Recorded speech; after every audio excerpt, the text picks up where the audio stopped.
Oiê! Antes de mais nada, sejam todos muito bem-vindos ao primeiro episódio aqui no Tudo Vira Moda. E hoje começa uma nova série nesse podcast. Quem fez a moda no Brasil? E a ideia dessa série é olhar para nomes que ajudaram a construir a moda brasileira como a gente conhece hoje. Estilistas, movimentos, momentos históricos, pessoas que mudaram o jeito de criar, consumir e falar de moda aqui no nosso país. Porque quando a gente fala de moda no Brasil, muita gente pensa em apenas uma estética, mas existe uma história muito rica por trás disso tudo. Existem pessoas que literalmente ajudaram a estruturar a moda brasileira, que elevaram o nível técnico das roupas feitas aqui, que criaram identidade e que formaram o mercado de moda brasileiro. E para começar essa série, eu escolhi um nome que muita gente conhece, mas nem sempre pelo motivo certo. E hoje a gente vai falar sobre Clodovil Hernandes. Ah, e se você já viu essa série lá no meu perfil do Instagram, a ideia é justamente trazer esses nomes que eu já falei em Quem Fez a Moda no Brasil de uma forma mais detalhada da história. Então, você sabe por que o Clodovil foi tão importante para a moda brasileira? Muita gente lembra dele como apresentador de televisão. Outros lembram do deputado cheio de opiniões fortes e polêmicas. Mas antes de tudo isso, Clodovil foi um estilista que marcou época e ajudou a elevar o nível da moda feita aqui no Brasil. E para entender isso, a gente precisa voltar a algumas décadas. Clodovil Hernandes nasceu em 1937, no interior de São Paulo. Ele foi adotado ainda bebê por uma família simples e cresceu longe da elite que mais tarde se tornaria sua clientela. E essa origem humilde é um detalhe importante da história dele, porque o universo onde ele acabaria se inserindo depois era completamente diferente, o da alta sociedade paulista. Ainda jovem, ele se mudou para a cidade de São Paulo e foi ali que começou a trabalhar em pequenas lojas de moda. E naquele momento, a moda brasileira ainda estava em um estágio muito diferente do que a gente conhece hoje. Não existiam semanas de moda estruturadas, nem grandes marcas nacionais consolidadas. A moda de luxo era produzida principalmente em ateliês de costura sob medida, muito inspirados no modelo da alta costura europeia. E esse modelo era extremamente artesanal. As roupas eram criadas praticamente do zero para cada cliente. Havia provas, ajustes, modelagem feita à mão, bordados detalhados e um cuidado enorme com o acabamento. Era nesse universo da costura que nasciam as roupas mais sofisticadas do país. E foi ali que Clodovil começou a aprender o ofício. Um dos lugares importantes nesse início foi a Scarlett Modas, uma boutique onde ele teve contato com a costura de luxo e com a construção de roupas feitas sob medida. Foi nesse ambiente que ele começou a entender como funcionava a lógica da moda da elite.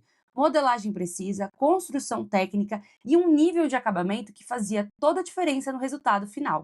Depois dessa primeira experiência, ele passou por outro lugar muito importante da moda paulista da época, o ateliê Senhorinella. A Senhorinella era considerada um dos ateliês mais sofisticados da cidade de São Paulo. Era um ambiente extremamente exigente tecnicamente. Ali trabalhavam profissionais que tinham um domínio muito grande da costura de luxo. E foi ali que Clodovil começou a se destacar de verdade. E ele começou a chamar atenção pela modelagem extremamente precisa e pelo acabamento minucioso das suas peças. E Clodovil tinha uma obsessão com essa precisão.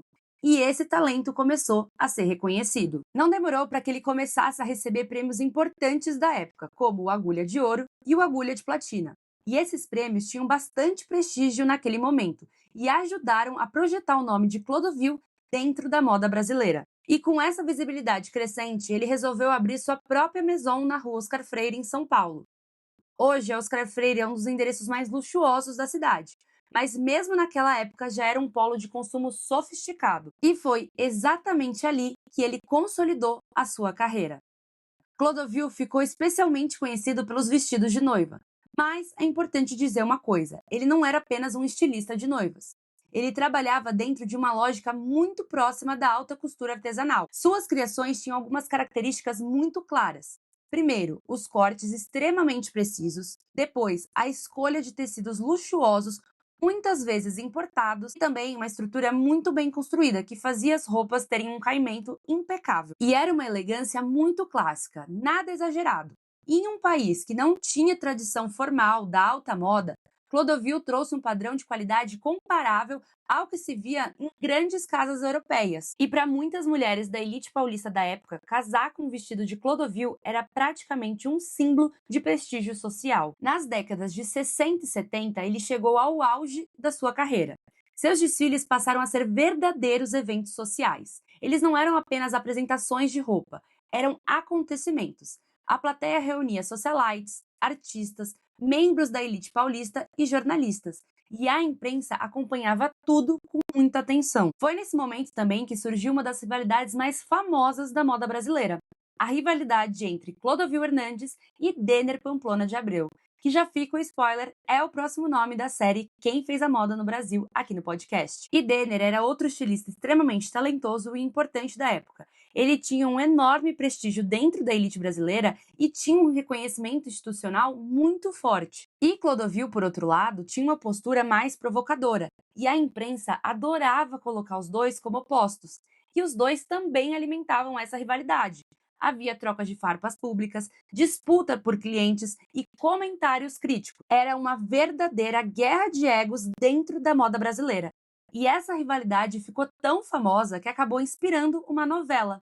A novela Tititi, exibida pela Globo pela primeira vez em 1985. Na história, dois estilistas rivais disputam fama, clientes e reconhecimento. Os personagens Victor Valentim e Jacques Leclerc nasceram justamente desse imaginário da rivalidade entre esses criadores de moda. Ou seja, aquela disputa que começou dentro do universo da moda acabou virando também cultura pop brasileira. E com o passar dos anos, Clodovil começou a aparecer cada vez mais na televisão. Inicialmente falando sobre moda e comportamento, mas rapidamente ele percebeu que tinha algo que a TV adorava: opinião forte. Ele era direto, irônico e muitas vezes provocador. Nos anos 80, passou a apresentar programas de televisão. Falava de moda, entrevistas e comportamento. E muita gente que nunca tinha ouvido falar dele como estilista passou a conhecê-lo através da TV. Décadas depois, essa visibilidade acabou levando Clodovil para um lugar inesperado: a política. Em 2006, ele foi eleito deputado federal por São Paulo com mais de 400 mil votos. Foi o terceiro deputado mais votado do estado naquela eleição. Mas é impossível falar de Clodovil sem falar também das polêmicas.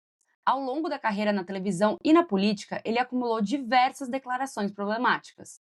Declarações marcadas por racismo, machismo e homofobia. Ele frequentemente se referia às mulheres de forma pejorativa, também fazia comentários ofensivos sobre homossexuais mesmo sendo um homem gay e chegou a ser condenado por racismo contra uma vereadora de São Paulo. E essas falas geraram críticas constantes e não foram episódios isolados.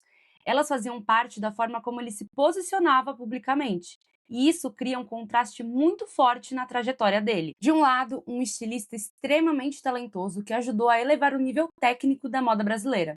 E de outro, uma figura pública marcada por declarações preconceituosas e posicionamentos controversos. E nos últimos anos de vida, Clodovil já estava muito mais associado à televisão e à política do que à moda. A carreira como estilista, que tinha sido o ponto central da sua trajetória nas décadas de 60 e 70, já não ocupava o mesmo espaço. Mesmo assim, seu nome continuava ligado à história da alta moda brasileira e à geração de estilistas que ajudou a consolidar a moda no país. Clodovil Hernandes morreu em 2009, aos 71 anos, depois de sofrer um acidente vascular cerebral em sua casa em São Paulo. Com a morte dele, se encerrava a trajetória de uma figura que atravessou diferentes áreas da vida pública brasileira, da costura dos desfiles à televisão e à política. Clodovil foi um estilista de talento inegável e uma figura pública marcada por muitas polêmicas. Suas falas preconceituosas fazem parte dessa trajetória e não podem ser ignoradas. Mas quando a gente olha para a história da moda brasileira, também é impossível negar o impacto que ele teve na forma de criar, produzir e valorizar a moda no Brasil. E esse foi o primeiro episódio da série Quem Fez a Moda no Brasil, e no próximo episódio você vai descobrir mais sobre a vida e o trabalho de Denner Pamplona de Abreu. E eu sou a Amanda Nel, e esse foi mais um episódio do Tudo Vira Moda.